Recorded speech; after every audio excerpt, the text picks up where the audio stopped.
I'm going to do my video on sign language.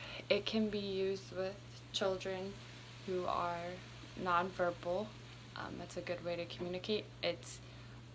Some of the benefits of it are that you do not have to have something with you in order to use it because you only use your hands. So like if they are using PECS or speech generated device, then they have to have that with them, and if they don't, then they don't have that way to communicate. Sign language, they don't have that, it's always right there. A disadvantage to it is that sometimes, especially with children on the autism spectrum, they have difficulties with fine motor and gross motor imitation, and you have to have those skills in order to use it. So children who have those fine motor skills can learn sign language pretty easily. If they have difficulties with that, then it might be harder to do. The research says that it's best to start teaching them commands with sign language, so things that they want. A lot of times, like food can be a really good preferred item to start teaching them in. So when they want a certain food, show them the command. So one sign that I'm going to demonstrate is for cookie.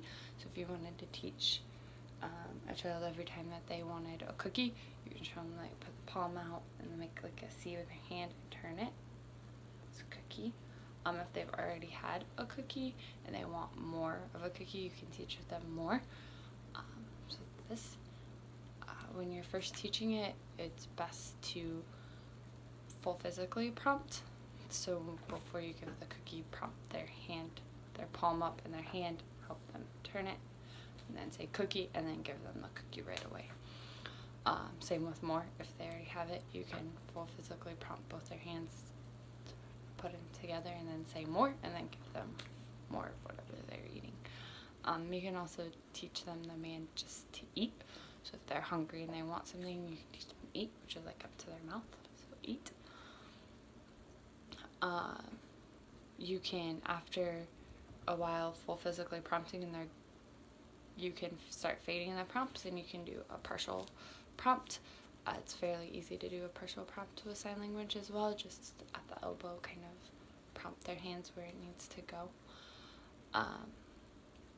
It's important, if the child is learning sign language to communicate, that everybody around them also knows the signs, because if they don't, then they don't know what they're saying with their hands. So it's important to make sure that